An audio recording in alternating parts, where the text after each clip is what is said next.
LOC पर चुपचाप पहुंचे पाकिस्तानी आर्मी के 30 से 40 लोग। नियंत्रण रेखा पर शुरू कर दिया कंस्ट्रक्शन। भारतीय सेना ने देखा तो कर दी फायरिंग, फिर दौड़ पड़े पाकिस्तानी। भारत पैरेलल इंस्टीट्यूशन खड़े किए जा रहे हैं। एक बिम्स्टेक है, एक ये कोलंबो सिक्योरिटी कॉन्क्लेव है। I believe this is an absolute failure of intelligence.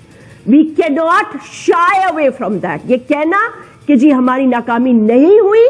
Hindustan की तरफ से ये फैसला हुआ उनके हुक्मरान तबके ने कि पाकिस्तान ने हमें कश्मीर के अंदर ब्लीड किया है बहुत बहुत, तो अब आ गया टाइम टू पे बैक। इंडिया आर्मी की तारीफ ही कर सकते हैं, पाकिस्तान आर्मी की तो बिल्कुल तारीफ के काबिल नहीं है जी। जैसे पाकिस्तान की तरफ से एलओसी के ऊपर कुछ मूवमेंट करने की कोशिश की गई, जहां पर वो एक बांडीपुरा सेक्टर के आसपास वहां पर एक जगह पे ये एलओसी पे कुछ बंकर बनाने की कोशिश कर रहे थे। चाइना पहले ही आपसे नाराज है, चाइना आपसे बार बार सिक्योरिटी मांग रहा है। एज वी स्पीक पिछले कितने दिनों में मस्त शुदा लाशें मिली हैं। बताया जा रहा है कि जिस इलाके में निर्माण किया जा रहा था वो आतंकियों की घुसपैठ की दृष्टि से अत्यंत संवेदनशील है। बेसिकली रेड फ्लैग जो ड्रिल के हिसाब से लगाया गया था उसको इग्नोर करा, और जैसे ही इग्नोर करा इंडियन आर्मी ने उनके ऊपर एक फायर खोला। तो उसको देख के ये 30-40 जितने भी पाकिस्तानी हैं ये उठ के वहां से भाग खड़े हुए। तो पाकिस्तान की जो आर्मी और इंडिया की आर्मी को मैच तो नहीं है ना बिल्कुल भी। टीटीपी ने जो है वो दोबारा से एक तरह से पाकिस्तान को धमकी दे दी है। क्या करेंगे ये लोग? हमने तो बहुत खुशियां मनाई थी कि जी तालिबान आ गए। 75 साल जो हम देखते रहे अपनी आर्मी का हाल, क्या आगे कुछ बदलने वाला है या यही कुछ चलेगा? हम लाते हैं टॉक शोज और अनलिमिटेड एंटरटेनमेंट सिर्फ यूट्यूब पर। अगर आपने अभी तक हमारा चैनल सब्सक्राइब नहीं किया तो अभी सब्सक्राइब करें और बेल आइकॉन को क्लिक करके हमारी लेटेस्ट वीडियोस के बारे में अपडेट जानें। भारत के नेशनल सिक्योरिटी एडवाइजर जो हैं वो कोलंबो में कोलंबो सिक्योरिटी कॉन्क्लेव जो है उसको फाइनल शक्ल दे रहे हैं, जिसमें बांग्लादेश, नेपाल, बांग्लादेश, मालदीव्स, सेशल्स और इंडिया जो है ये एक नया पैरेलल ग्रुप क्रिएट कर रहे हैं। कब तक पाकिस्तान इस खित्ते की आइसोलेशन का शिकार रहेगा? देखिए, हम मानते नहीं है लेकिन हम आइसोलेशन का शिकार हैं। भारत पैरेलल इंस्टीट्यूशन खड़े किए जा रहे हैं। एक बिम्स्टेक है, एक ये कोलंबो सिक्योरिटी कॉन्क्लेव है, जिसमें और हम जो है ना हमारी सार्क चल रही है, एससीओ को वो कह रहे हैं वजीर दाखिला को। हम ये खित्ते की आइसोलेशन का कब तक शिकार रहेंगे? चीमा साहब देखिए, आप उस वक्त इस चीज का शिकार रहेंगे जब तक आपके पाकिस्तान के अंदर कोई पाकिस्तानी पैदा नहीं होता। दूसरा चीमा साहब, करप्शन चाइनीज कल्चर का हिस्सा है। दूसरा, जिस तरीके से करप्शन के पैसे उन्होंने नेपाल में फेंकते हैं, मालदीव के अंदर फेंकते हैं, इसी तरीके से बांग्लादेश और बांग्लादेश में भी इस वक्त यही हो रहा है। पाकिस्तान के अंदर भी वही करप्शन के पैसे वो फेंकते हैं और हम लोग ले लेते हैं, अपना नेशनल इंटरेस्ट बेच देते हैं। That's what the biggest challenge of Bharat right now.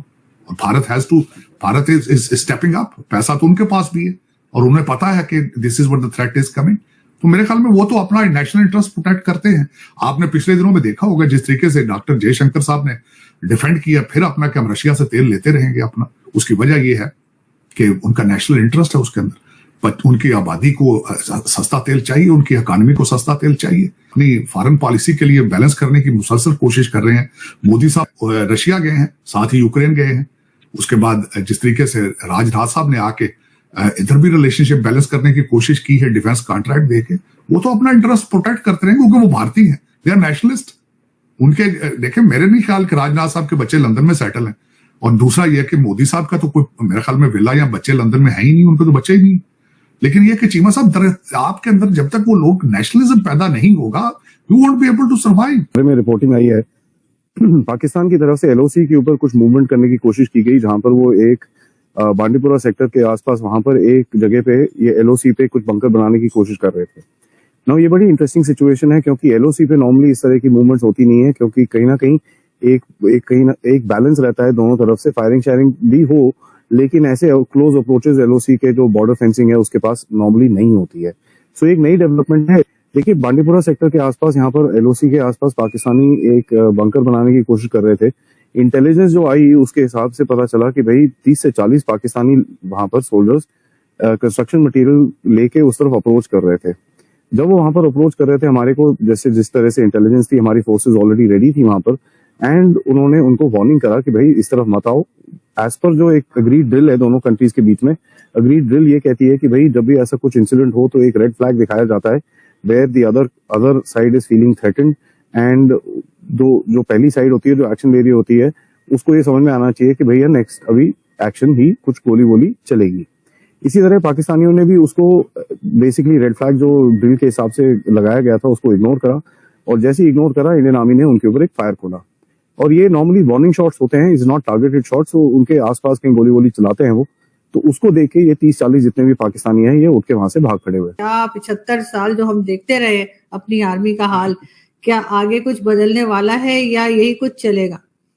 आरजू, इस सवाल का जवाब देने से पहले ना मुझे एक वो लतीफा याद आ गया कि एक बीवी अपने शौहर से कहती है कि फर्ज करें कि अगर मैं आपसे प्यार से बात करूं और आपसे 1 साल तक लड़ाई ना करूं, तो इसके ऊपर ना शौहर ने जोर जोर से हंसना शुरू कर दिया।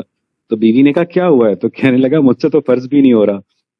तो ये जो बात है कि हमारी जो मिलिट्री इस्टेब्लिशमेंट है वो सियासत में मुदाखलत नहीं करेगी, तो आपको अच्छी तरह याद होगा कि जब जनरल अशफाक परवेज कियानी का दौर आया था तो बाकायदा अखबारों में हेडलाइंस लगी थी कि जनाब ISI का पॉलिटिकल विंग खत्म कर दिया गया है, आइंदा से किसी किस्म की पॉलिटिकल इंटरवेंशन नहीं होगी, कोई किस्म की हम सियासी मुदाखलत नहीं करेंगे। तो उसके बाद आपने देखा कि खुद बाजवा साहब ने इस बात का एतराफ़ किया कि वो फरवरी 2021 तक एक्टिवली पॉलिटिक्स में इन्वॉल्व रहे हैं। अगर ये एतराफ़ किसी दूसरे मुल्क में किया जाता तो शायद उनका कोर्ट मार्शल होता, लेकिन बदकिस्मती से हम एक ऐसी जगह पर रहते हैं जहाँ पर डेमोक्रेटिक रिवायात के कोई वो है। और दूसरा, बाजवा साहब ने एक और बात की, सिर्फ उन्होंने ये कहा कि जनाब अब हमने इंस्टीट्यूशनली फैसला कर लिया है कि अब हम सियासत से दूर रहेंगे, और साथ उसी तकरीर में कह रहे हैं कि हमने अस्करी सिफारतकारी की।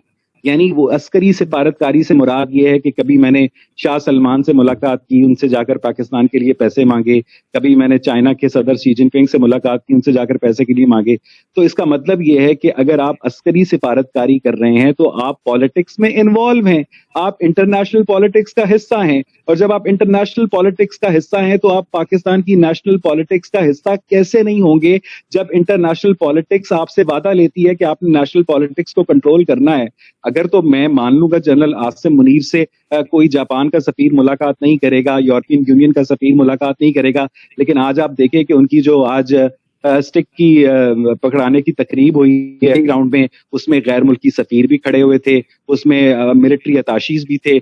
आपने कभी इंडियन आर्मी चीफ को ओहदा बदलते हुए देखा है? मुझे जनरल बिपिन रावत ने जब जनरल नए आर्मी चीफ को दिया था तो एक ऑफिस में खड़े होकर स्टिक उन्होंने पकड़ाई थी, तस्वीर खींची, दैट्स इट। और जो पॉम्प एंड शो हमने आज देखा है, वो एक सरकारी अफसर की तब्दीली है, और उसको पूरे पाकिस्तान में लाइव ब्रॉडकास्ट किया गया। मुझे नहीं लगता कि फौज जो है उसने माजी की गलतियों से कोई सबक सीखा है, जिसका मोस्ट रीसेंट एग्जाम्पल आजम सवाती का दोबारा से उठाया जाना है। आरजू, बिल्कुल, लेकिन अब आगे होगा क्या? आजम स्वाति साहब को मतलब छोड़ देंगे या वही सॉफ्टवेयर अपडेट जो किया जाता है वो होगा? साथ साथ कमर जावेद बाजवा साहब, जनरल कमर जावेद बाजवा साहब के एसेट्स की भी बात हो रही है, और अहमद नूरानी की एक रिपोर्ट भी आई है, उस पर क्या कहेंगे? और इससे पहले हम आसिम सलीम बाजवा की रिपोर्ट भी देख चुके हैं जो उन्हीं जर्नलिस्ट की बनाई हुई है। बात है कि बार बार रियासत मदीना की बात की जाती है, बार बार इमरान खान का तो ये एक टैग लाइन है, बार बार इस्लामी रिवायात की बात की जाती है।